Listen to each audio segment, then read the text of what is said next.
Today is 197, Nice. and feeling pretty good about it. Yeah. Yeah, I'm 235. I'll catch you. Yeah. Oh, No. wait, No. that- You don't want. I don't want you to catch me. right? Yeah. Uh, I got to tell you, you've been a big inspiration to. I know not just to me, but to a lot of the guys there, that to the groups that we attend and gals. Um, seeing you go through some of the things that you've had to go through and overcome, and still are in the middle of, and to see the way you talk, I've never heard or have somebody that I thought expressed themselves really well and articulately.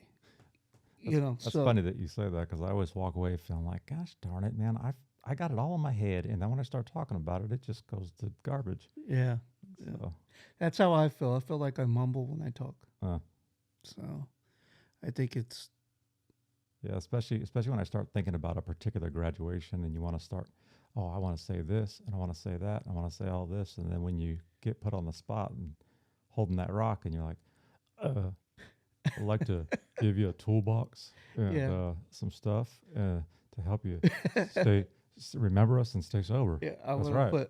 I want to put love in your rock. Yeah, yeah. You come up with something. I don't know what it is. Right. Just whatever. Yeah, I'm the same way. My eyes kind of glaze over, where I don't see anybody. Everything gets kind of blurry. You know what? I thought about that in the beginning, because I would do that. I'd start looking at the ground. Yeah, And then I shifted through this phase where my hands were all over the place. yeah, And then I would pick my head up, and I'd end up finding myself in like a blank stare where there was nothing that was, there was no clarity to my vision. I was just looking up. So recently, because I'm aware of it, I started trying to make a point of looking around and yeah, catching individuals' eyes, just to see if they're hearing, if something I'm saying is resonating. You know, yeah. It's kind of it's a very odd feeling when you first get in those groups, in that setting. Talk, because you don't normally do that. no, I don't think any. it took a little getting used to. I'll say that's a comment I had made recently to a particular person. I felt like they just walked through there like a man on a mission, and I was really impressed. They were just, with everything, they jumped right in, we not knowing anything about it, and I felt like so many people walk in there like a dog in a shelter or something, Right. and you don't know whether they're gonna pee on you or bite you. Yeah, You know, and so that's the fun part of the group. yeah, Yeah, yeah, that you don't know. discovery part, right? Yeah, You know, you're just waiting for them to figure them out. You know? yeah, yeah, So yeah. Were you there Saturday?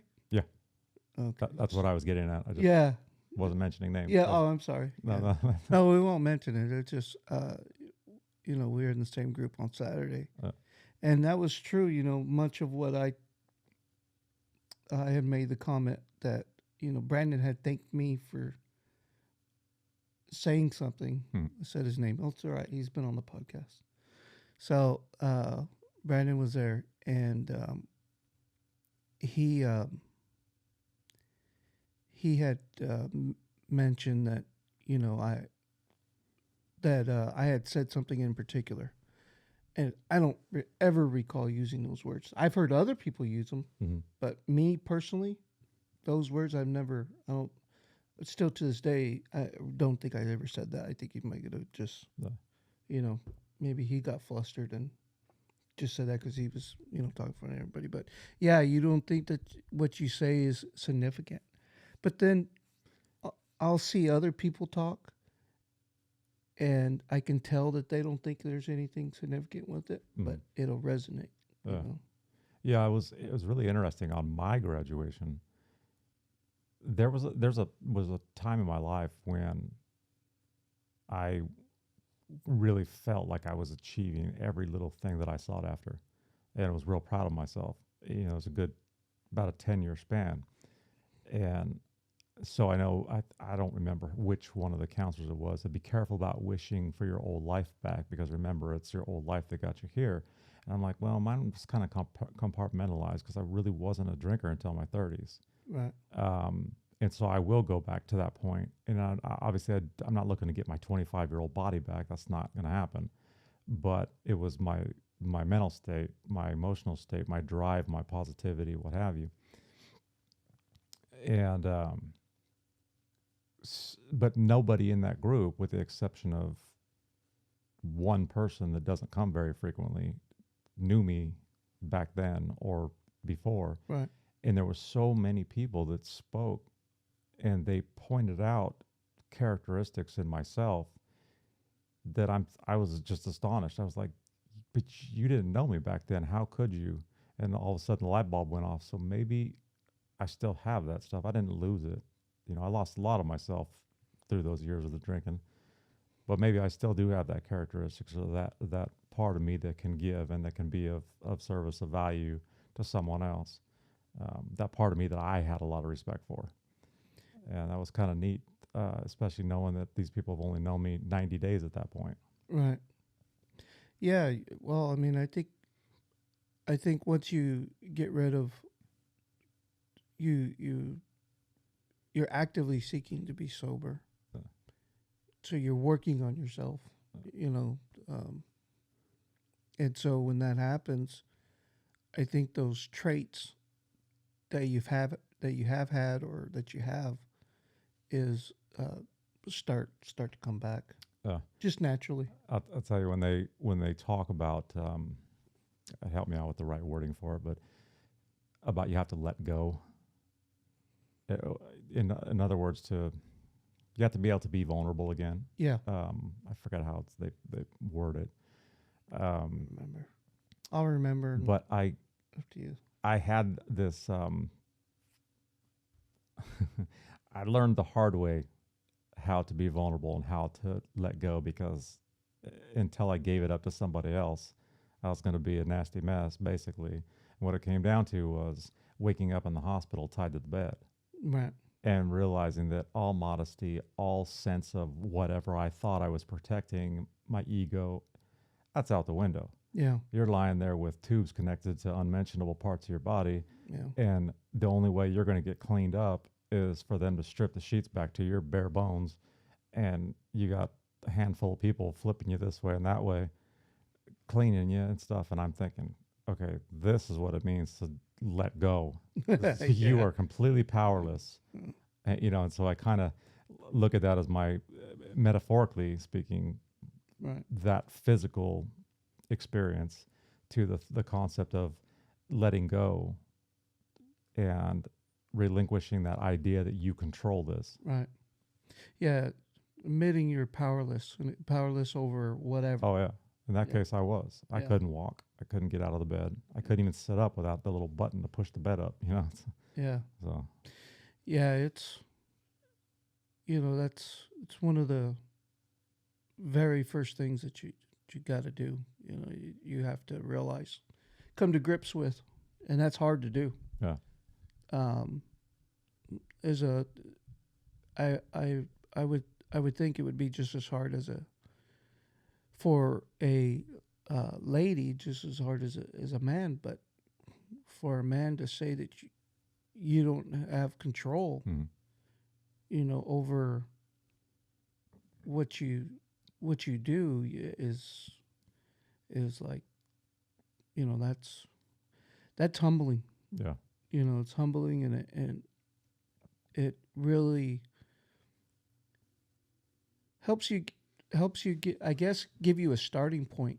At least for me, it gives you a starting point to now build back on. yeah, And start adding and start retraining, rethinking things, how things are, how we got where we got, why we got to the point in our particular in our life that where we couldn't control our alcohol, drugs, whatever, eating, whatever it may be, so so before we go into that too deep, you have can you give us a brief uh, you know, I don't know what do you call it, um, overview of your of your upbringing, Yeah, life like when you were short, when I, which has been a while. right, right.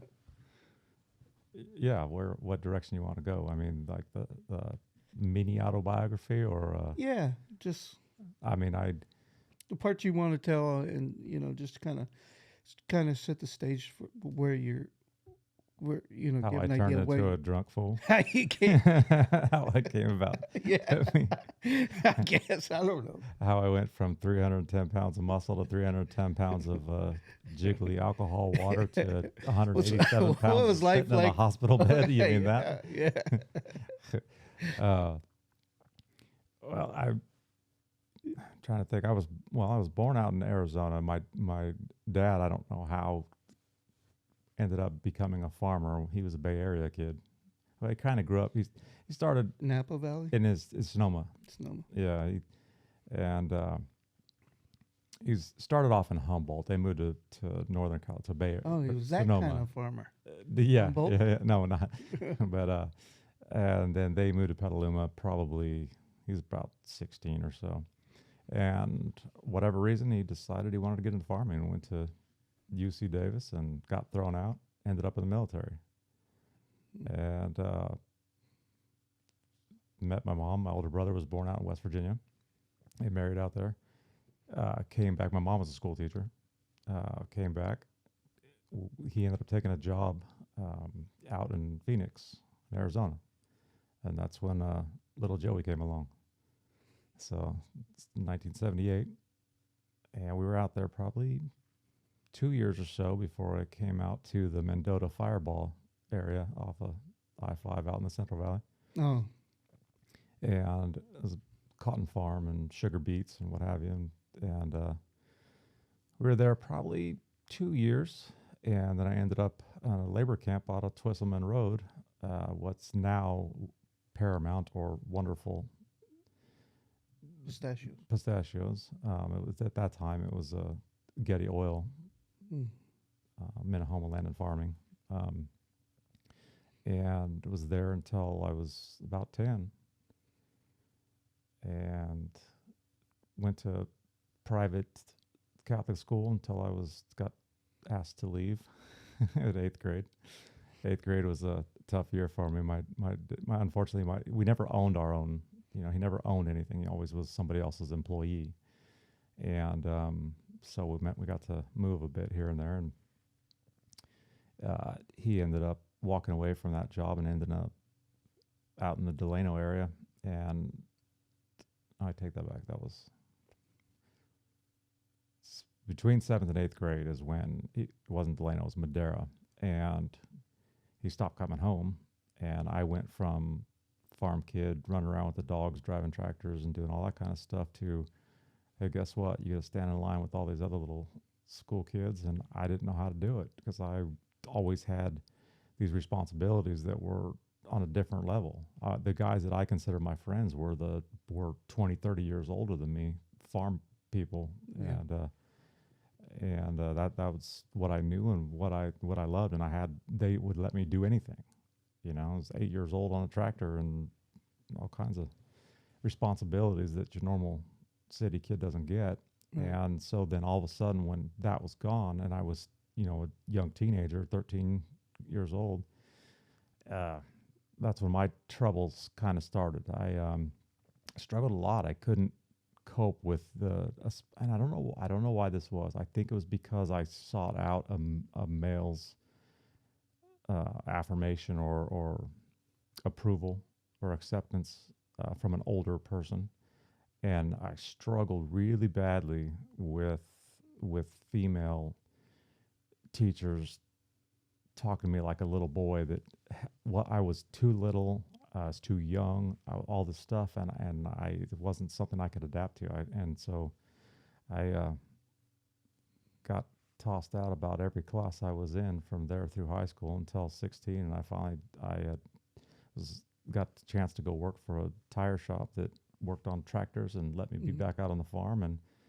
I walked in and put my books on the counter of school office in high school, and I said, "Okay, here's my books. I'm leaving."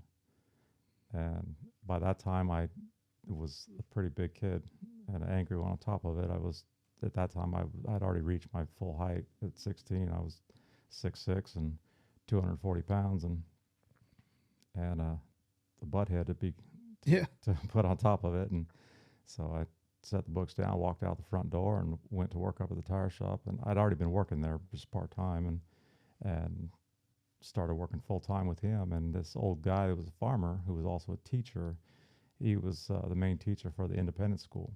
And he saw me. He says, "Hey, aren't you supposed to be in class?" I said, "Nah, I can't handle it." He's, I, he goes, "Yeah, I get you, and you don't even have to explain why. I understand." He says, "Why don't you come and talk to me later on?" And he fixed me up and helped me get through school on the independence level and finish high school, and that was where that was for. Rest was history. Yeah, the rest was history. Then at 18 years old, I split for the Bay Area because I was bent out of shape. My friends were the close friends that I did have were all older than me anyhow, so they were gone. That's what I think why 16 was that year where I finally just said I'm done, because at that point my closest friend in age was 2 years ahead of me, and so he was out. He was already graduated, Yeah. and in fact the whole group, there was 4 or 5 of them, and they had moved off to Kansas and different areas to go to school, and I I just couldn't. I didn't feel like I belonged anymore anywhere. You know, the farm was non-existent in my life. Uh, the group of buddies that was real good for me because they were older than me and they used to know how to push my buttons and make me grow on an emotional level. Mm.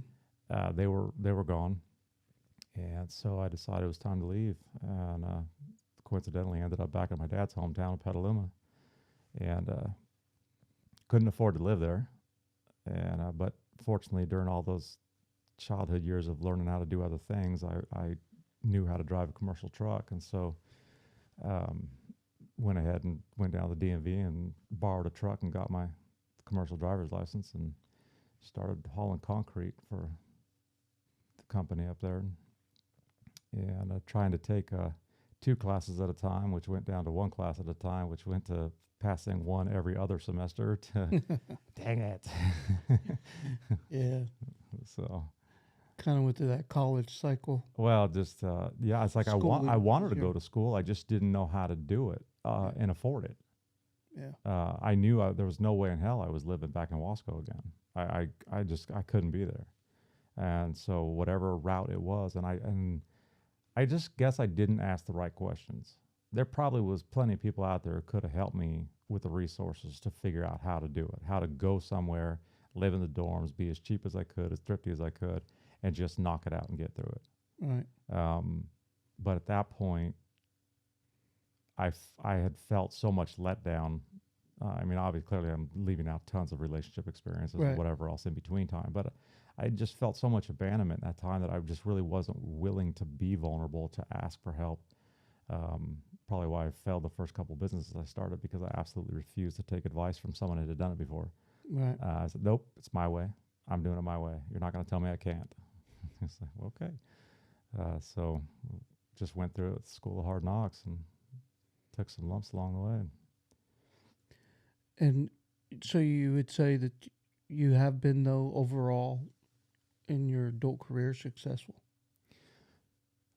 Successful, successful on my own through 30, and then that's when we got the opportunity. It was kind of interesting. A company that I was working for at that time, at that point I had let my trucking company go. Yeah. I wasn't set up to.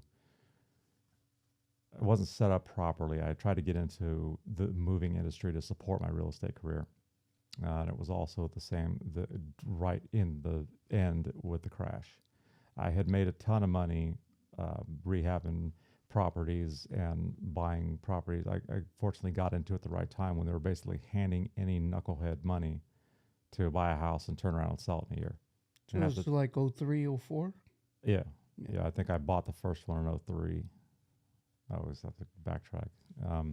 But the house, you could buy it and do nothing to it, and the sucker gained 30,000 in equity every 12 months. Yeah. And then I ended up because during that time period, to supplement my income when I first got my real estate license, I was bartending, and there was a bunch of regulars, and these pair of guys, they kept talking about how they kept talking. I was just eavesdropping, and I knew who they were, but they kept talking about this one property. They just wanted nothing more than to get out of it. And I finally butted in. I was like, hey, where is it? And coincidentally, it was a 6-unit apartment building a half a block away from the house that I had just bought prior to that, about 6 months earlier. I'm like, oh, well, I might be interested. Let me go look at it. So they gave me the address and went by, looked at it, and I was talking out my ass the next night when I came back because I told them I'll take it. I didn't know how to secure that kind of money. Yeah. We weren't talking about a single resident house I was going to buy with an FHA loan. Right. we're talking about, and not only that, but this place had been destroyed. Two of the units were uninhabitable, no doors, no windows. The local, what the hell, Twiggers had turned the 6 garages underneath the back duplex into their private residence, and were stealing power from the units above, and so I fortunately had become super social in that mix, and real estate was fun for me because there was such a wide range. You had 18-year-old kids getting real estate license, and you had 80-year-old people still selling real estate, and it was just this big open social network of vast different levels of experience. Right. And so I went to my broker, and I told him the scenario, and he says, "Oh, you need to talk to so and so," and set me another direction, and ended up finding a guy out of Los Angeles that was willing to put the money up, and it was cheap enough money on and in my eyes, and I thought, well, if nothing else, I know that there's 3 tenants in that place right now that'll pay for the interest only payments on the place, and even if I can't afford to pay someone to rehab this place, I'll muscle it out and do it myself. And so that's what happened. It took about 12 months, and I got a couple people to agree to do some major jobs like the roofing and the air conditionings. Got them to agree to be paid out of escrow, and I'd already had a contract for sale, and so that's how we skated through that one. And then I sold that house that was just down the street from it at the same time, and I cleared about $300,000 in that 12 months. And but again, that $300,000 only lasts you so long when you're not continuing to bring it in anymore. Right. Yeah, I remember that time. So I bought my first house in '05, and I remember all of my friends. Everybody I knew was in real estate. Yeah. I mean, it was like the Wild West. Yeah. It was kind of my first introduction into like everything going right. Yeah. It was crazy. Yeah. It was I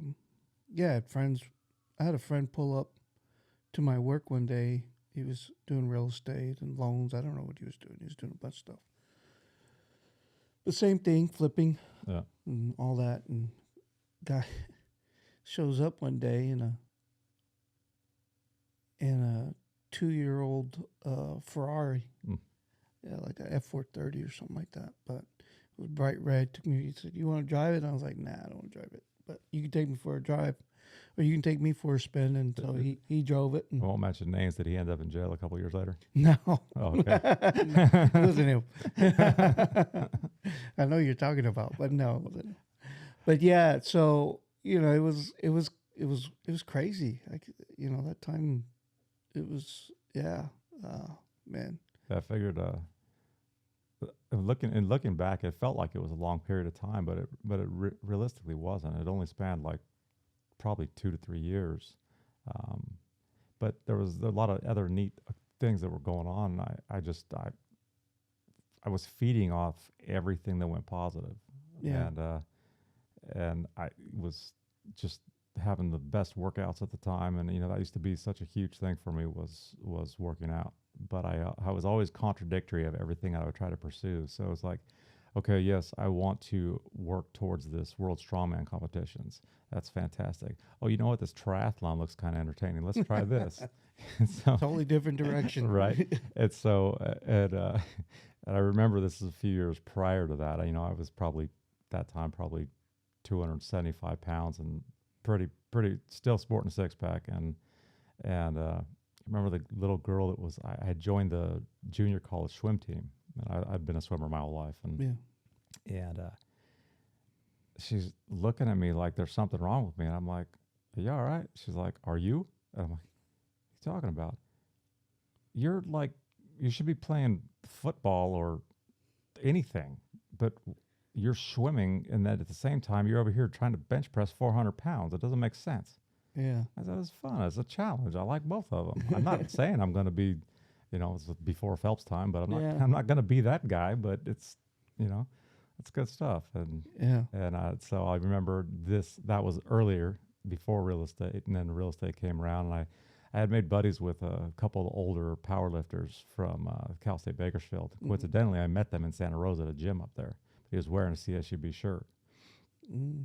And so I got in hanging out with those guys because they were, at that time, I was 21 when I met them. And so we had continued working out, and I'd always try to chase them because they were older and more developed and what have you. And I remember telling them one day, this is about middle of, actually, this is just going into real estate. And I remember telling him one day, I said, hey, my buddy's little brother just ran a marathon. He goes, oh, yeah. All right. I said, don't you think that'd be cool to be able to say that you ran a marathon? He looks at me cross-eyed like, are you stupid? No, I just thought it'd be kind of neat to say I did it. I didn't say I wanted to be a professional Yeah. marathon runner. I just want to do it. Yeah. You're like, you big bastard, you're too damn fat. There's no way in hell your 300-pound ass is running a marathon. Oh, here we go again. So I always, I think I had a bad habit at that time of being, letting myself be incited, not excited, but Yeah. as incited by comments of negativity or you can't. Yeah. Don't tell me I can't do it. It's too bad it wasn't things that led me more towards making money and staying a little more stable. And Yeah. It put kind of a chip on your shoulder. but I did run that marathon. Did you? I ran the Napa Valley Marathon. Did you ever do anything in bodybuilding or strongman? Nothing professional. No, nothing professional. That's one of the things I really regret, because when I still was of age and was still really, really competitive, I wasn't obligated to anything else. I didn't have any bills. But this is right, ending real estate and other decisions that unfortunately led to drinking, not for another 4 or 5 years, but they were obligations of sorts financially. And before you know it, I started prioritizing making sure that the income was there to support existence, Right. rather than taking care of me first. Right. So, when you get into, when we talk about, realizing you have an issue with drinking, that may not come until your back's up against the wall. It's like you said, till you got sick, where you realize, oh shoot, I'm powerless. Well, I knew I had tried to. I had actually started that IOP with another facility here in town, Yeah. probably 6 years earlier. So that's what I was gonna get at. So, so you didn't start until your 30s when you felt like you started having an issue. What? It became a problem. It really became a problem when I had not fully committed to putting the axe down on a particular couple of individuals that I didn't see how to get out from under that situation with these two people that I had taken off the street because of a baby that was involved. Yeah. And I remember a close friend of mine, or actually my first honest girlfriend, had become a social worker. And I called her, we were still friends enough, and I called her and I said, I don't know what to do. I said, I can't bear the idea of this little boy because he's been a part of my life at this time for like 4 years already. I said, I can't bear the thought of seeing him go into the system, but I can't deal with the drug addict parents. Yeah.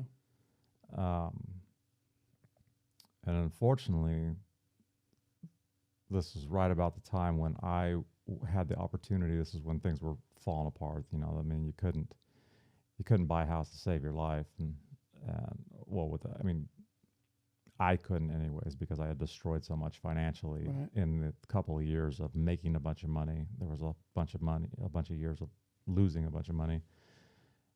Um, and so there was an opportunity that came up. There was a huge piece of property that was purchased by an investment group, and my dad was asked to take over that property. They had went searching for people that were respected and known in the pistachio industry, and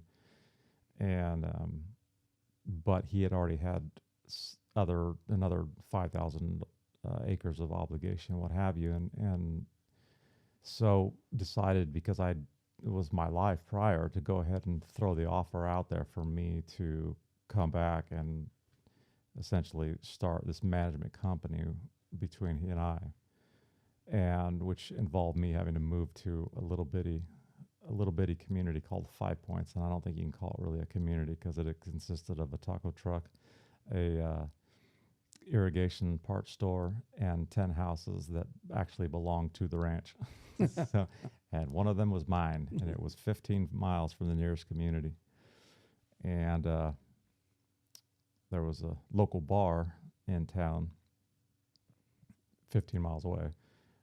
And I had ended up stopping there a time or two and becoming pretty good buddies with them. And at that time, everything was work and being alone and being tormented by the stuff that was going on at my home Right. in here in Bakersfield, which was with the biological parents of the young man that's my son now. Right. Um, and you know, it was just I, I think what it was is the first time that I realized when I take a good swig of whiskey that suddenly the passiveness, and I'll be forthcoming and say I am the poster child for passive aggressive, and that I realized that that passive I could just turn the key and it was gone with one drink of whiskey. So if one was good, then five was better. Yeah. And suddenly I wasn't even allowing myself to be bothered by this other kid. And unfortunately, things progressed because then it started becoming just the aggressive side. And when you show up to your house and you've got all sorts of unmentionables along with personal items of mine being absconded with and what have you.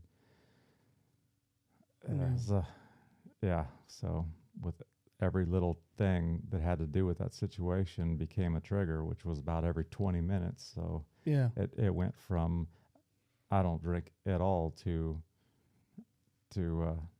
I drink at all. You drink it all. If I'm awake, it went real fast. Really. I mean, real fast. And in the beginning, it was really bad. I don't know how I got through it. I mean, I probably told you the story. I'll bring it up again, but I don't know how I made it through those years because at that time I was still driving all over the place. I mean, I was putting 60,000 miles on my rig a year Yeah. because the ranches were so far, so spread out. And that ranch was up in Kerman, and then I had the stuff all the way down here in Buttonwillow, and driving back and forth. Plus, what I considered be my close family in Petaluma. And man, I can remember taking off on a Friday afternoon, grabbing an 18 box of beer, stuffing it behind my seat, propped up on the little hump in the middle. Yeah. And that 18 bucks would be gone by the time I'd get that 270-mile drive. Yeah. And I don't know how I made it through 10 years without the legal problems that some of the people that we talked to in our Yeah. group, especially when there's repeat offenders. I'm like, God dang, you didn't learn the first time. somehow through all of that, I'm like, well, at least I kept my smarts, you dummy, and catch me a court case, but. So, No. well, in fact, my last procedure, I think I mentioned this in group about my driver. Mm-hmm. about both of us laughing that Yeah. we had been sober, getting pulled over on suspicion of drunk driving. Yeah. When we turned on Scottsdale Boulevard, we were the only car doing 20 miles an hour in a 55-mile-an-hour zone. Yeah. That's one of those times when you're happy to get pulled over. It's kind of fun. Yeah. Yeah. Then you're okay Check with the truck. Check the truck. I didn't have this truck back then, so there's not even an empty under the seat. I promise. it. You want them to search it. Right. Yeah. I'll get out. Yeah. Make me walk the line. I can't walk straight anyways, but sober or not. But hey, Yeah. That's crazy. Yeah. I find myself doing that too. I get it, that instance of I'm driving and it's like, oh shoot, there's a cop. And I'm like, Yeah. what? Wait a minute. right. And then it, Hope he doesn't turn behind me. yeah. And then all of a sudden it clicks. Why do I even care? Yeah. My this- registration's paid, the Yep. insurance is paid, and I'm not drunk. Yep. Yeah. It's insane.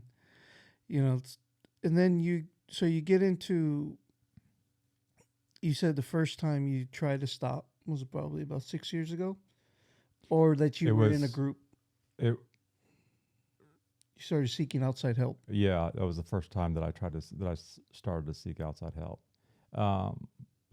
The unfortunate part about it is that the major triggers that were there, nothing was done about them. They were still surrounding me.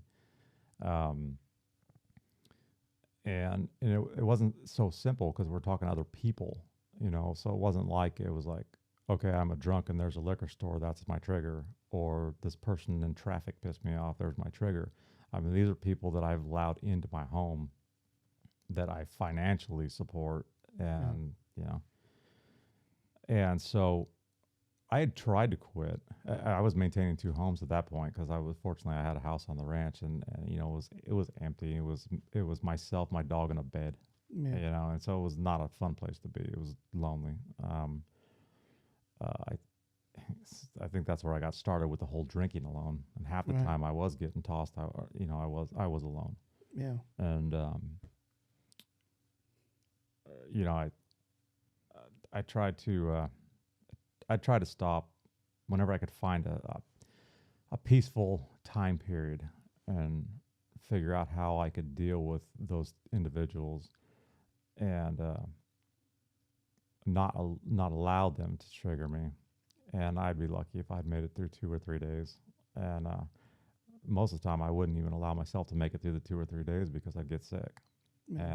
And I would play those mind games with myself. Just one. I'll just have one. Yeah. And now how? Oh, that's how. I was kind of thinking. I was like, how did I do it without getting sick? Because when I did go through the IOP, or wasn't through it, I was there for maybe 4 weeks. Yeah. I had medical detox for 3 days at the facility here on White Lane, Yeah. and started attending this. And unfortunately, I wish I would have understood. I wasn't willing to face it, and I didn't know anybody else that had already been through it that could kind of help me guide my way. And I didn't want to seek it out because I was embarrassed of it. And so again, I was like everything else. I thought I was gonna just handle it on my own, figure it out. And one evening,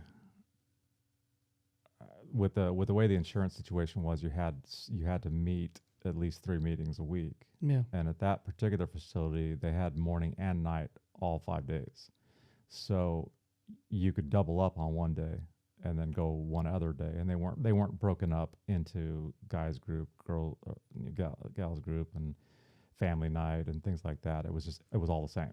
So there was 10 chances to get those 3 meetings in. And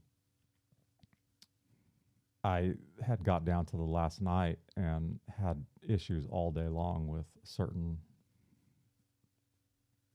unmentionables and what have you. Right.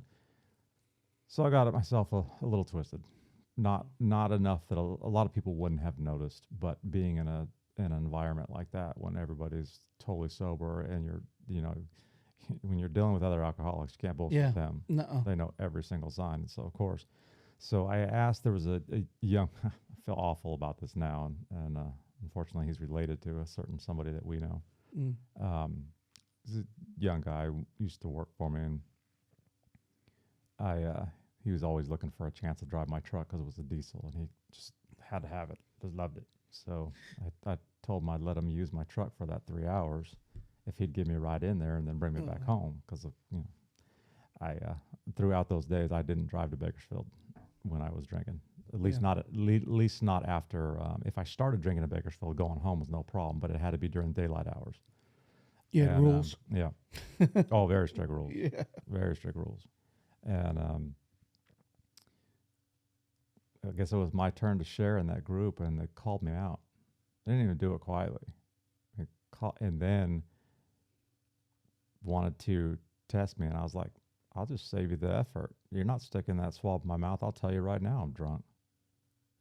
And because I was already angry and whiskey drunk. I wasn't drinking beer then, and so then she swings the door open and asks the group, so we all know that Joe's been drinking. Does he intimidate anybody in here, or do you feel safe if he remains with the group? I said, well, let me help you out with that too. I'll see you later. And I walked out the door and never went back.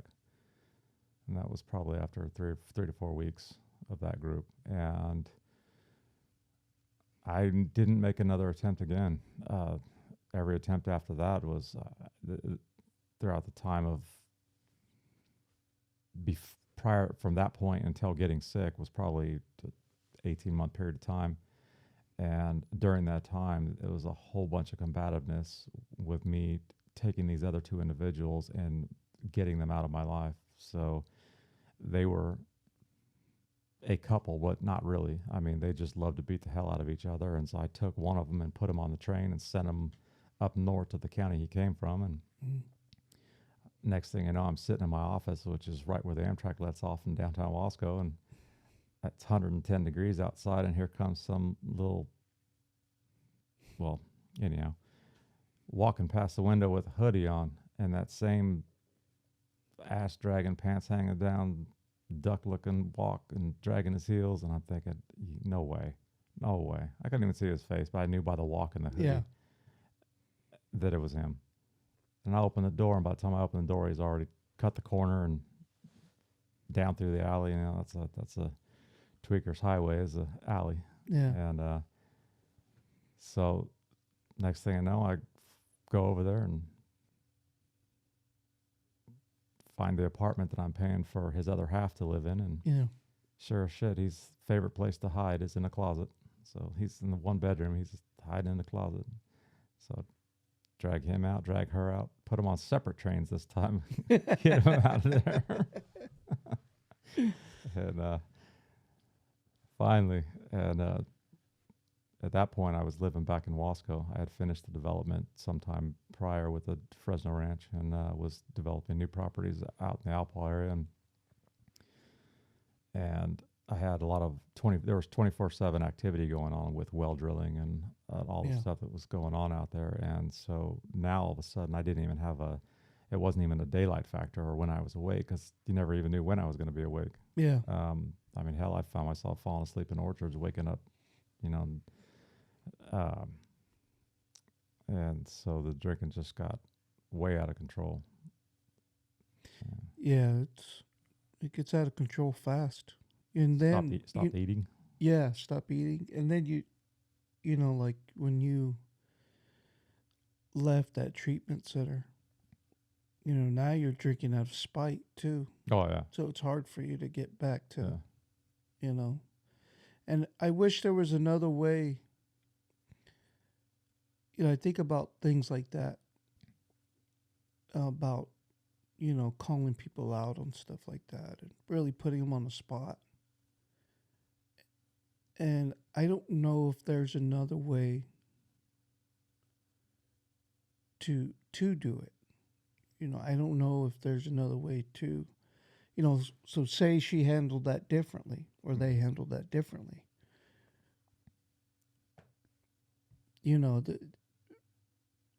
Would it have stopped your drinking, or would I don't know at that point whether it would have slowed down. Right. It wouldn't have stopped. Yeah. It wouldn't have stopped. It was too ingrained. Yeah. It was like how working out was for me in my 20s. Yeah. It was just going to happen. Yeah. And once your body gets, it's one thing for your mind to get, oh, I want to have a drink. I want to have a drink. Yeah. But when your body's telling you you got to have a drink because I can't hold anything else down. Yeah. Well, there's a period of time when I was just so comfortable with it that any phone calls, any business deals I need to make, showing dealing with properties or um, any of this stuff, I was I was so comfortable because I was always drunk. I was so comfortable in that situation, that scenario, that a lot of times I do it on purpose. If I knew that I had a important telephone meeting or whatever else, I'd go have a half pint right before it Yeah. just to get tuned up for it. And it's kind of the sad thing about it, which fortunately I was sober when they said this to me. Um, so much in because we cover so much territory, so much of my interactions are phone. So I could be out in any one of the 20,000 acres that we have and spend an entire day and not see another soul. Right. But yet I'll be on that. My ear will be burning because I'm on the phone all day long. So stuff's getting done. There's people facilitating these processes that need to happen. But a comment was made to me after I got sick, when obviously you're not hiding that, you Yeah. know, when you're not answering phone at all, and all of a sudden one person passes it on and the next person, then becomes common knowledge in a matter of 2 days that, Yeah. News travels fast. yeah. And you remember when I was able to carry on a conversation again, because it took me some time to get some clarity, because that ammonia does some wondrous things. I never done meth before, but I'll tell you what, I definitely had some pink dogs chasing me and some funny looking clouds going on. Yeah. Hallucinations. But I remember a number of the people that were in higher up business settings, people that I had done $500,000 jobs with, and they're like, "What happened? I didn't know you drank." And did you? When did you start drinking? I never knew you drank. And I said, "Well, how long have you known me?" I said, "Well, I think we did our first project together like 5-6 years ago." I said, I'll be honest with you, because it's where I'm at right now. I'm just, nurses seen every side of me. I guess I'll let everybody, Yeah. I Yeah. guess I'll let the rest of you know too. The truth of the matter is that you've never known me sober. Oh, come on, man. I've been dealing with you for a long time. I said, well, look, I'm glad that it didn't come out in another way then. And I just end up destroying a reputation of the business overall, because I'm not the business by itself. Yeah. By this time, my entire family is a part of this business. Right. All four of us siblings and other relatives and my father and Right. what have you. And I said, but the truth of the matter is you have never known me sober. They said, come on. This time we met it in the field, you were operating the backhoe and you were digging this levee for this. And you were at the lab with doing the soil analysis and all this other stuff. I said, honest to God, if I was awake, because the first thing I did when I dropped the boy off at school was cut through the alley, park behind the liquor store, walk inside. The gal already knew what I wanted. I walk in, pour myself a 32-ounce soda with 2 inches out of the top left. I walk up to the counter, slip the half pint into my back pocket, pull my shirt down over the top of it, swipe my card, walk back out. I'd pour it in my cup out in the truck, throw the empty in the trash can that I was parked right next to, and drive on about my ways, which means that you didn't see me earlier in the day before that. Yeah. If I was awake, I was not sober. Yeah. Yeah, that's hard to, man. That's Those hard. are some of the toughest conversations, and like the most shameful. That's what I was gonna say is, Yeah. when it came down to this group that I've been successful with so far, with the Right. group that you and I are part of, and I went through some phases. And even though at this point in my life, I've more or less I had my little setback, which I've been open with about when my mother passed away. But for the most part, I got sober in February of 2018. And so I had a 2.5, 3 year span prior to, Yeah. um, but actually coming down to dealing with it didn't start until our group. Um, and that's when the concept of I was sober, but I wasn't in recovery. I was sober. In other words, I was abstinent from the substance, Right. but I wasn't healing. And then so slowly working through that, it's been like it was kind of a roller coaster. You know, it's like you get past that tail between your legs phase of I don't want to be here. I don't, you know, I don't want to really make buddies with anybody here because they're not like me, Yeah. even though I'm different. right, I'm right, unique. right. I'm unique, and you know, and then all of a sudden you start to look forward to going a little bit, and then you've got a buddy's number now and talking here and there, and then somewhere along the way the subject comes up of dealing with the emotional portions of it in this new sober you, Right. and through all the different sharing, and you start hearing the things that are making other people emotional, and then it kind of hits you that holy crap, I really hurt these people, Yeah. a lot of people, Yeah. not just the two boys that are my sons, It but affected a lot of people a lot of around you. people. Yeah. A lot of people who cared for you, wanted to be next to you, or that were, in your everyday life. Yeah, Even people that you've seen just here and there. Um, yeah, it has an effect that yeah. we can't When even. when I first when I first came home from the hospital, I wasn't strong enough to do anything yet. I had at home care for some time afterwards.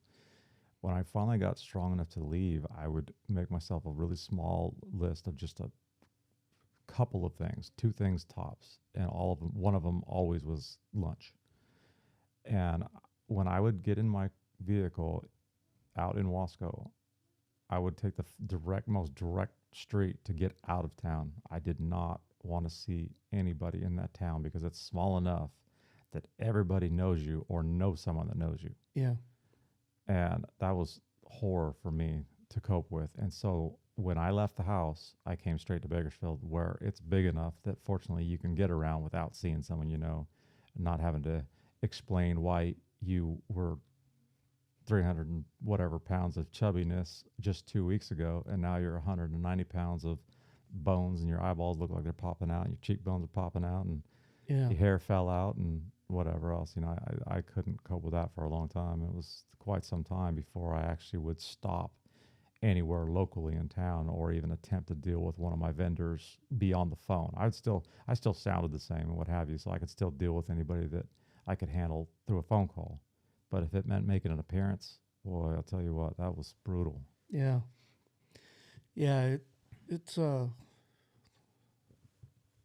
you can see it in everybody that we come across from when they start to where, like I gained 50 pounds just, Yeah. in being sober, but, so this last time, I don't know if you want to talk about it or not, but you going into, you've alluded to it, you got sick in the hospital.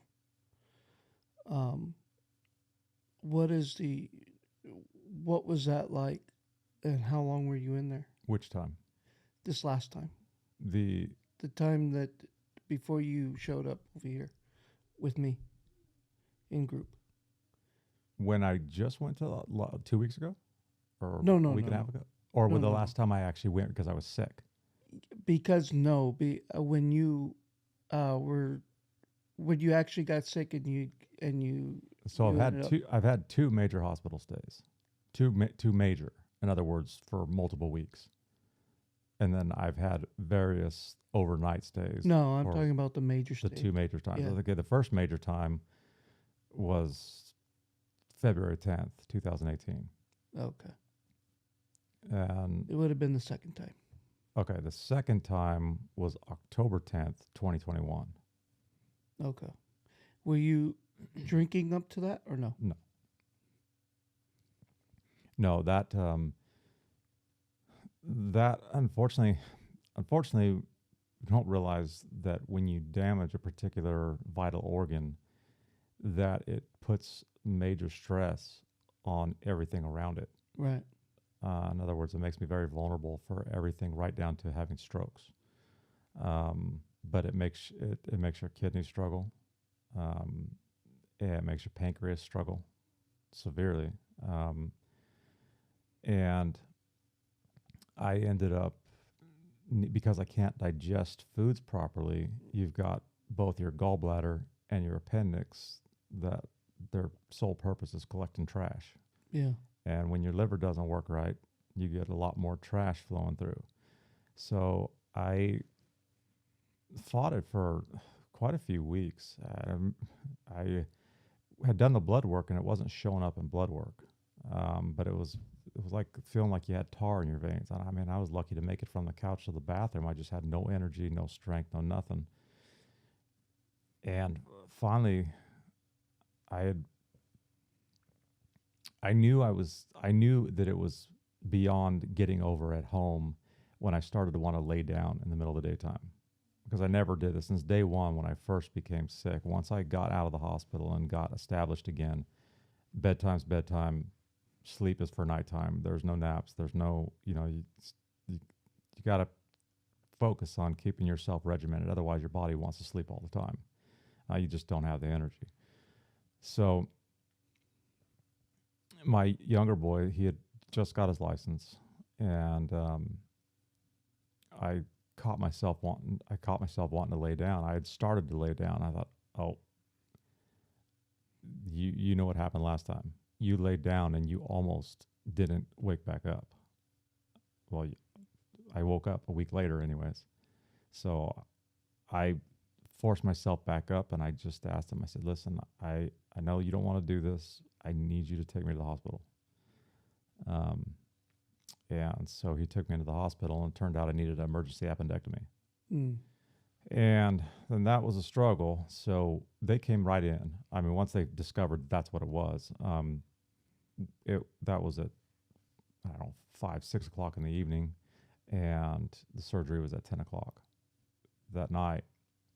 And I remember I was really angry with them at the time because I had made mention to them that, listen, I literally died in this hospital. I gave them the date specific. I said, I'm a liver patient. Um, you need to know that since you're going to go internal. So you can't just turn me loose. Well, I had surgery at 10 o'clock and I was kicked out of that place the next morning. And unfortunately, by I think it was the 8th, so just, not the 8th, it was the 10th. So it was like 4 days later, I couldn't move again. And so I got myself back to the hospital again. They said, nope, there's nothing wrong with you. You just need to go drink some more water. You're dehydrated. You just need to drink some more water and get some rest. I said, how can I be dehydrated? I have not been able to pee in 4 days. Yeah. Well, you're dehydrated. I said, I'm drinking water. It's in my abdomen. Um, so they sent me home. That was a Friday. I went back on that Monday. And said, nope, we're not admitting you. Not giving you any more drugs, nothing. And so, fortunately, I had already been, at that time, it was 3 years after the initial illness. I'd already been part of the hepatology department at Cedars-Sinai. And it's really easy. Once you're established on that level, it's really easy to have direct communication so you don't get put through the ringer. So I have a direct contact. Called her, explained to her the situation, and she says, hold on, don't leave the hospital. She gets a hold of everything. She calls me back. She goes, I'm sorry that they're doing this to you, but I need you to get here because you cannot recover on your own. You will die if you don't get here. And I'm not going to fight with them over the telephone. So at that point, I asked my older boy to drive me to Los Angeles, where I stayed for 7 days. I had severe kidney infection, or not kidney infection. My kidney had basically shut down, and it had started getting into it. It started going through into my liver and knocking my liver out again. Mm. At that time, that they refer to the fluid buildup in your stomach as ascites. Prior to, so August before this point, I would go have ascites drained in approximately 4 to 5 liters every 2.5 weeks or so. By the time I was released from Cedars-Sinai and getting all my blood work back in check and getting my kidneys back online again, I was having to be drained every 2 to 3 days and 5, 6 liters at a time. And unfortunately, after that time, I think that I was really at high hopes that summer of 2021 because I had put on a decent amount of body weight again. You couldn't see the bones in my shoulders and count my ribs through my chest, and but I think it did enough excess damage to my liver at that point that now I'm back on the routine of 6 liters every Friday. Drop the 25, 30 pounds that I had gained. I'm back down to, lucky if I'm 220 at 6'6" though, and Yeah. I'm not light on the bone side. Um, I mean, I have a fairly substantial frame, I guess is what I'm getting at. Yeah. And so, yeah, that's when the Mayo Clinic came into things. Now, so where does the 193 days come in? Oh, that came in. Okay, that came in. So I was released November 10th from Cedars-Sinai. Mm-hmm. At that point, it's kind of funny because during the course of my time with Cedars-Sinai, my physician's assistant, that was my direct contact, had been on maternity leave. This was now her third time. So she's a busy bee. Either So- that or you've been in that program for quite some time. Well, no, I only got sick 4 years earlier. So Oh, yeah. in 4 years, she had 3 kids. Yeah. And so right after I got released November 10th, 1 month after the appendectomy, all of a sudden all communication shut down. And I couldn't go to the hospital because they were still, unfortunately, being Los Angeles on top of it, they were still on like freak show lockdown. Lockdown. Not even COVID. on a normal level of functioning, like paranoia, freak the hell out Yeah. kind of level. So it was like I had 4 doctors at my bedside the morning of the 10th saying, "This is our plan. We're going to fix you up." I had a nephrologist, a kidney doctor, I had the hepatologist, the liver doctor, the general practitioner, and described this plan and how we were going to go through this thing first. That we wanted to deal with the blood clot I have in my portal vein at the base of my liver. The second I walked out that door, all communication ceased between the main person being on maternity leave, just starting Yeah. maternity leave, so she was going to be out for a good number of time, and not being able to actually go to the facility directly. Fortunately, I have a sister-in-law who has been following since day one and who is a urologist with the Mayo Clinic. Mm. And they had offered once prior, or actually probably 2 times, "Hey, why don't you come give it a shot? Come see what they have to tell you." And after talking with her, after that last go around with Cedars, this is going into the beginning of 22. She says, "Well, you willing to take a risk now?" And I was like, "I'll be there." So I showed up out there, and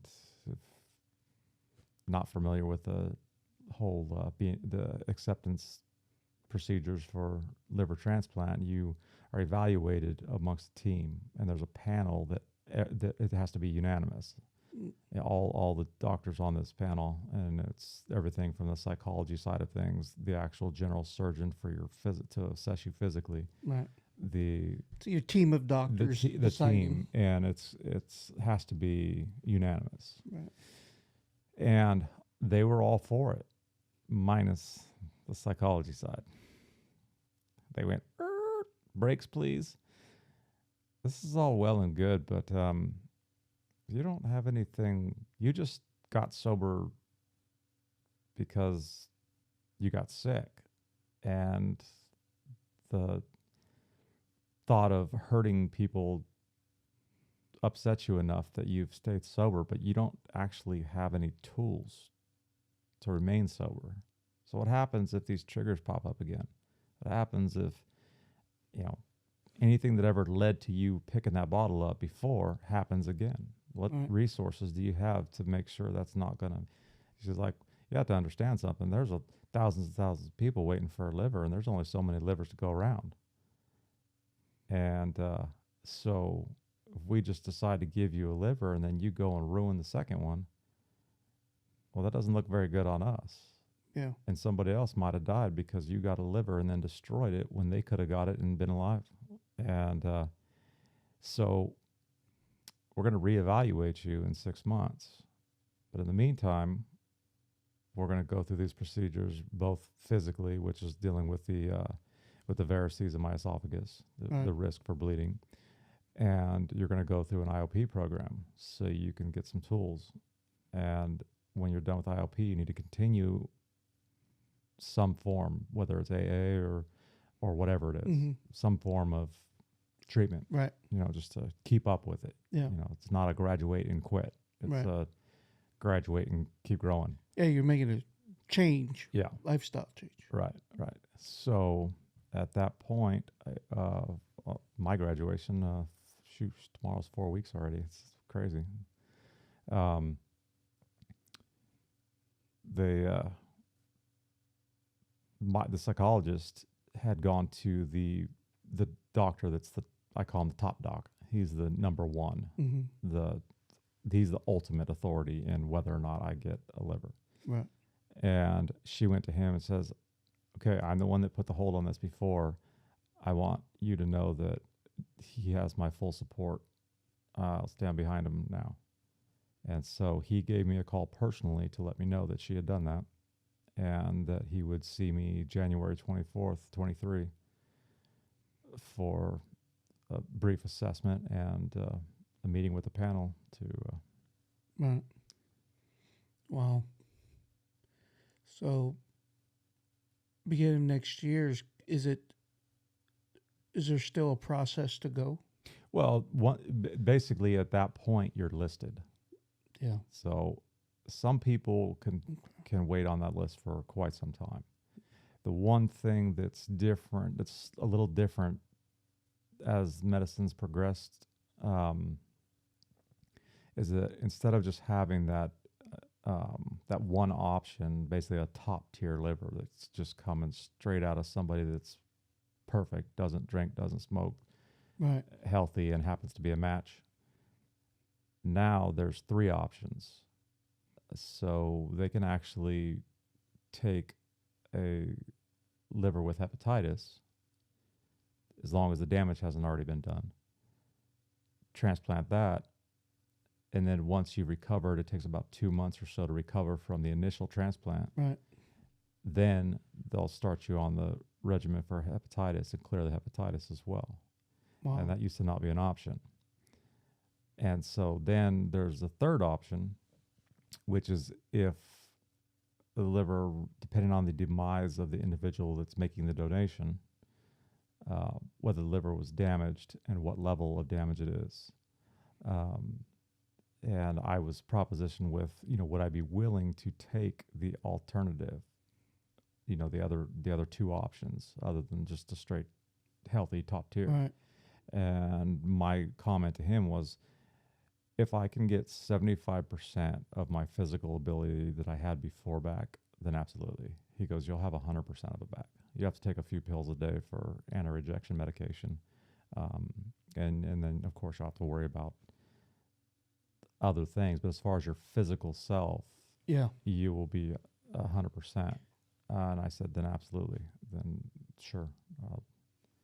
Anything's almost better than what you've got now. Well, right now, I can't do anything. I mean, the hypertension's so bad.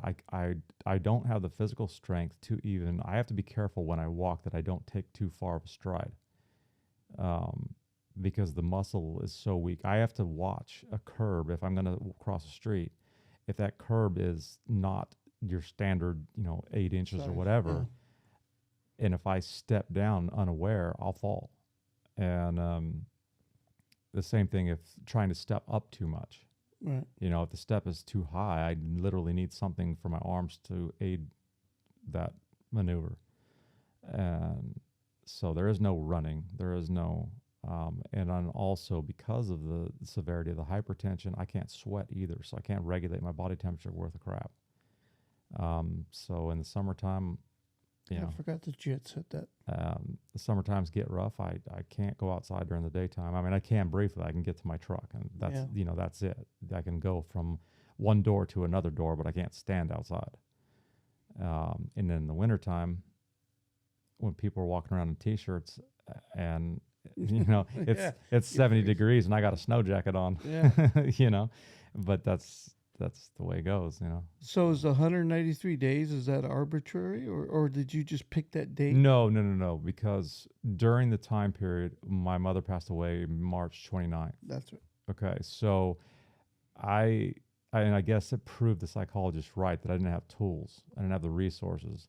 And I was bombarded with so many people from both sides of the continent and people coming out of the woodwork that I hadn't even seen in 30 years. And I'm like, good Lord, Yeah. and then just the constant, everybody wants to hug you and feel on you. And then I already struggle with that anyway, just because I don't feel 100% myself without my physical body that I used to carry. And so I already find myself avoiding certain situations just on that level. But then you get bombarded with all these people. And I don't know if this is a childhood thing or not, but I cannot stand when someone says, I love you. I'm like, you wouldn't give two shits if you never saw me again when you walked away from that place. Do not use those words because those words are important to me. Strongest words So you can say to somebody, so it better damn well mean something. So don't show up here after you haven't seen me for 20 years and tell me you love me, or you would have made an effort to see me before. yeah. And anyways, in my belligerence, you can hear I get a little elevated already, and I'm just talking about it. But the safest place I knew to go was right back to the liquor store I used to go to, and drive right back out to my little ranch behind my house, and drop the tailgate, turn some music on, and get a little warm.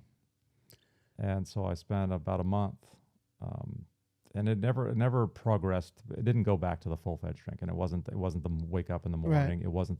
It was basically when the sun goes down. Yeah, but your body was already. When the sun goes down, I'm gonna go buy one half pint. I'm gonna go sit in my pickup, listen to music, and kick my dogs.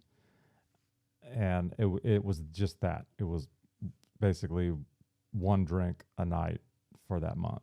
And then finally, I was sitting with my older son, and when I over that course that the prior years, it devastated me the most that when I actually came to, because they had told him that I wasn't going to make it. The doctors told my whole family that, Yeah. and he was the only one in the room, and he just breaks down and is crying his eyes out. Mind you, he's 22, 23 years old. He's not a little boy. Yeah. And when I realized that that was my fault, I carried that, and that's what kept me sober that first however many years until my mom passed. Right. So I'm sitting at dinner with them, and I catch his eyes for a minute, and all of a sudden it sinks in. I'm like, you piece of shit.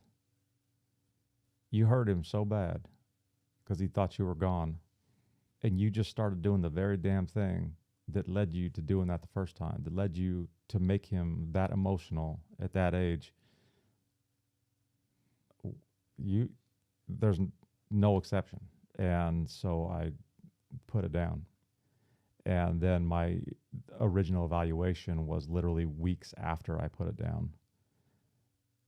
And so, and that's when that's when the psychology department called me out and said, hey, you need to go to this IOP. So I go and do my intake, and they said, well, how long have you been sober? And I'm like, well, I can't say specifically. I started March 29th. It went on for probably a month. So I'm going to say May 1st.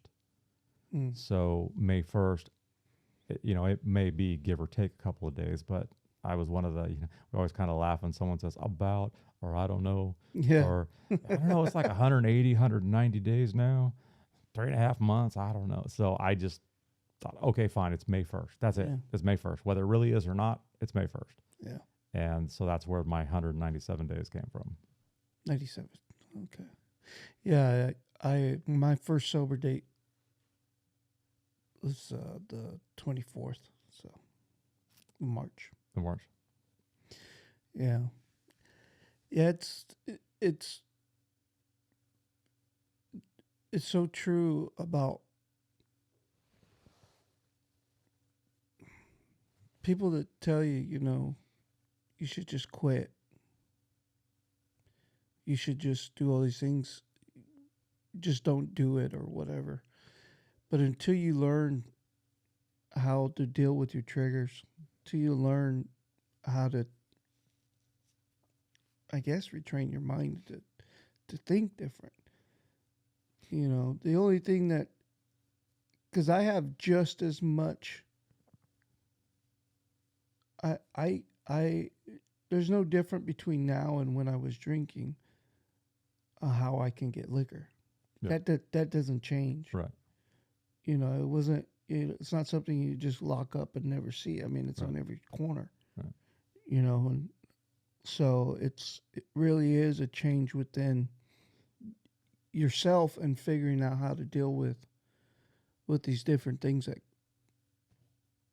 come about. I had to let it be okay to start appreciating things again. Yeah. Little things, little stupid drive to the mountains, just helping my younger boy change his headlight on his car. Yeah. Some of the littlest things, and then I could start going back towards some of the bigger things. Obviously, one of the hardest things for me is that because of the illness, I lost the ability to be physical. So much of my esteem and what have you was centered around my physical presence. Your identity. Yeah. And so being okay with that, getting to a point of being, there was so much more to work on than just getting rid of the alcohol. Yeah. It was like I have to get to the bottom of all of each one of these individual little things, and I have to make it okay to live for something else. Because with alcohol, you're not living at all. You're just killing time. Yeah. Just, You're stagnant. no, Yeah. there's no benefit outward, an outward benefit to it whatsoever. Yeah. It might make you feel warm and fuzzy for the minute, but um, Yeah. That's that's the hardest part about admitting that you're powerless over it, because you identify. We've built up these identities as when we're young. We think, oh, I'm gonna. You have these hopes and dreams, and you try to attach yourself to those, and then you realize you get a little bit older, and you realize, okay, hopes and dreams not so much, but mm, you got these few other things, and now you're gonna attach yourself to that. I'm this, I'm that. that was one of my biggest things, that I always had a timeline on everything. Yeah. Like you're supposed to do this between these ages, and you're Right. supposed to do such and such during these other ages. Right. And then I finally occurred to me, I was like, there's no magic time when you're all of a sudden grown up. Yeah. Life's a continuum. Yeah. I don't care if you accomplish it at 25, fantastic. If it takes you till 45, so be it. Yeah. It's not like just because you turn 65, you have to retire Yeah. and you have to do this at this other age. Yeah. And so when I let go of that stigma over age and stuff, that made it a lot easier too. So I'm like, you know what? I struggled for a long time. I said, damn it, dude, I wasted 10 years of my life drinking, but then I've spent the next 5 years after that post drinking, non-functional because Right. because of the illness. Right. And so then I would let that be almost a trigger in itself. And I'm like, well, we got to change that. Yeah. I mean, you have to almost. I never like to look to the future too far, because it seems so far away. I could never do that. I was never that type of person. Do this by this. Now, I'm sure there are certain things that maybe my wife could tell you, that I have probably said or wanted to do or whatever. But I don't know. It's almost you have to go through something similar to what you have had, where, like you said, you were completely vulnerable. Somebody else is wiping you down. You get tubes coming out of everywhere. and you're basically naked and you're just anybody can do whatever to you. And you try to escape the hospital with those tubes hanging out of you. Yeah, I can't believe you did that. And your pants fall down You because can barely walk, and but yeah, you're gonna try to escape. standing there in the widest part of the hallway with elevators on both sides ready to open while you're standing there with your, well, anyway, Yeah. and your birthday suit. Yep. Yep. And still the tubes hanging out. Right. Yeah, that's crazy. But it's moments like that. Like I had those moments. I had uh, uh, pancreatitis, and it, when I was stuck in the hospital, I've had a couple of issues or stays, and it's all because of the drinking. Where I just ruined my body because of it. I have I I I can do things under my own strength now, but for a long time I couldn't either. I was so I kind of know how that feels to a degree. I don't have the longevity that you have had to deal with it, Hmm. to that degree, but it's humbling. You just and I think that's what you have to do. You you have to, wherever that place is at for you, because it's so individualized. You can't make somebody see that, or you can't make somebody feel that the way you felt, Right. and make them make the change. Yeah. What you can do though is just pick up the phone. You can, send a message here and there, and keep in touch, check in. But eventually, if they ghost you, don't pick up their phone anymore.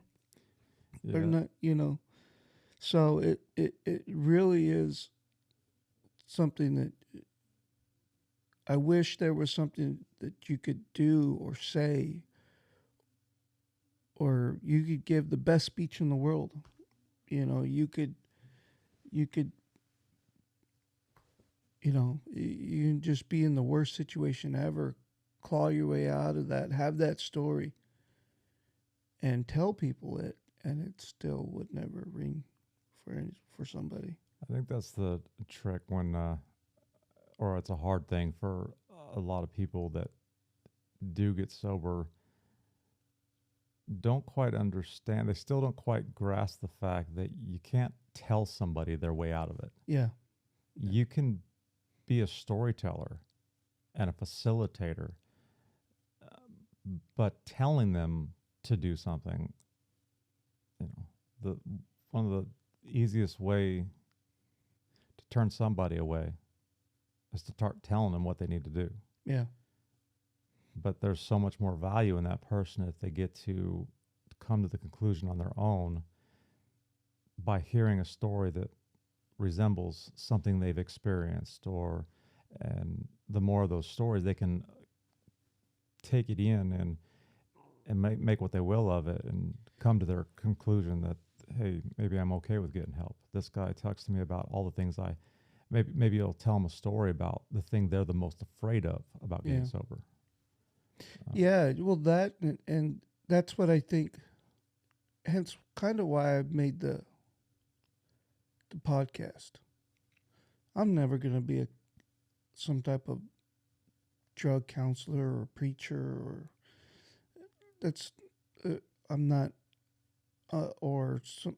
I'm never gonna go visit prisons. I'm never gonna go, do all these things that people jump into. Right. I'm not gonna do that. But this is a way for me to show people how to get somebody else's story and to see if it applies to their life. Yeah. Not tell people, oh, you got to do this. Well, if nothing else, I mean, a lot of times when we're at that low point, which both of us have been there, Yeah. you're in such despair, you can't even picture what it could possibly, how good it possibly could be Right. once you get out of it. Yeah.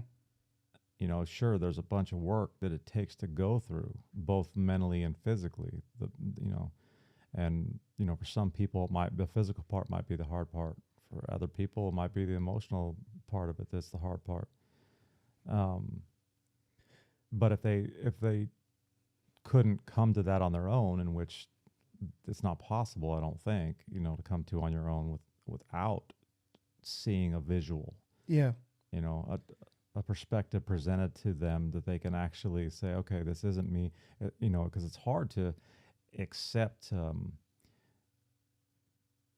We don't like it when people demean us or make us Right. feel bad about ourselves. Well, Right. part of the thing with being an alcoholic is when you're still in the midst of it, is the last thing you want to do is allow yourself to be made to feel like a big piece of crap, Yeah. because like it or not, even if you're one of those super outgoing loud ass people, Right. I guarantee you when you're alone behind closed doors, you're going to be fighting depression and everything else like crazy. Yeah. And You know, you're right in all of that. And what I try to do is basically show, because give people what I got out of it if they can. hmm, That's for them to decide. But for me, it's hearing the other stories and then me finding my story in that. hmm, Oh, what Joe said, I can relate to that. It may not be the whole story. hmm, It may be just a little portion of it. yeah, It might be a feeling that you had. I could relate to that. yeah, It might be something that, somebody else had. And then you're hearing all of these stories, yeah, and how people are feeling on a regular basis and how they're doing and how they're coping with it, um, how they're not coping with it. right, All those things you really start to see yourself in them. And that's been the biggest help for me, is just being around other people. It's the hardest thing yeah, to be open with people, but it's also one of the, for me it was like a eye-opening moment, you know. yeah, Not to say that, I felt like I was alone. I knew there was other people out there like me, but I didn't connect with really anybody. And you don't connect with everybody on everything. no, It's just that one time that you hear them say that one thing or that one word or right, that one feeling or that one emotion that they had, and then you go, oh, okay, I can relate to that. I understand how that person feels.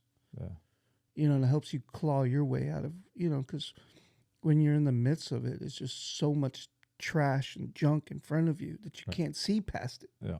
You really can't. Yeah. You Yeah, know? and there's a lot of stories, especially throughout my time here or in the group, Right. where there's honestly there's times when I wish I could say some of the things that you say to people, uh, Uh-oh. because there are those storytellers which I feel like they're digging for self gratification Yeah. by a reaction that they're seeking. Yeah. And those don't do anything for me. In fact, Right. I really feel like just asking them to shut the hell up, Yeah. please.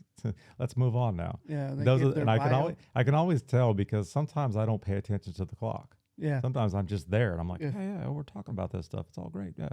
And then there's other times I'm like, "Oh, it's only been 5 minutes. Would you shut the hell up already? And then, but it's through listening to the various different stories and even especially understanding, especially because you could look at each person in there and you get the story of where they were before, who they were Yeah. before they picked the stuff up, and they're clearly different personality from myself, or none of us are 100% like-minded. Right. There's one thing in common, that alcohol was our illness.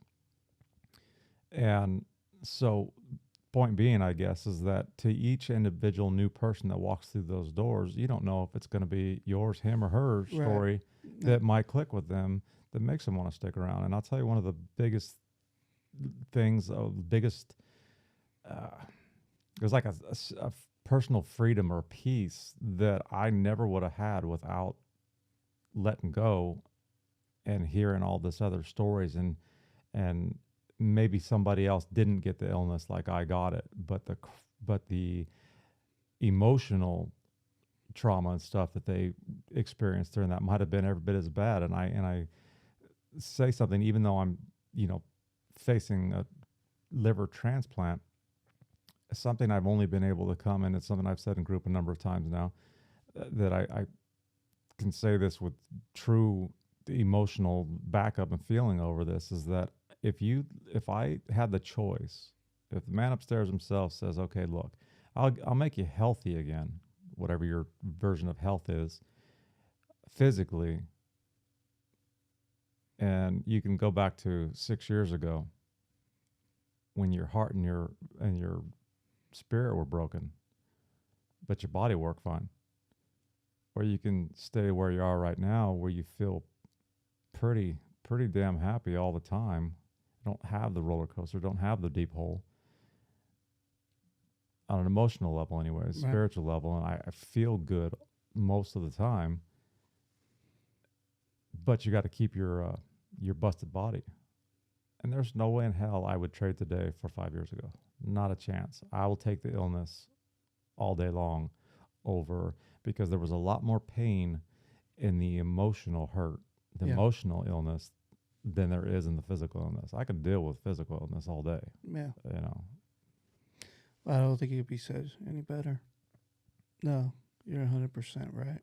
So, well, thanks, Joe, for hanging out with me Absolutely. and driving halfway to LA. Yeah. Yeah, I forget that you live out there and we're up there in the sticks. Yeah, between two almond orchards and a Yeah. truck stop. Yeah, somewhere out there. But yeah, man, appreciate it. I again thank you very much. You've been a big part of my recovery, whether you know it or not. Just hearing your stories, hearing the way you articulate things. I think you speak. Again, it's just you say things that I don't have the words for or can say. So I really appreciate it. And yeah, we'll maybe do this again if you're up for it. In a few months and see how you're doing with your procedures and all that. Sounds good. All right, man. Thanks, Joe. Yep.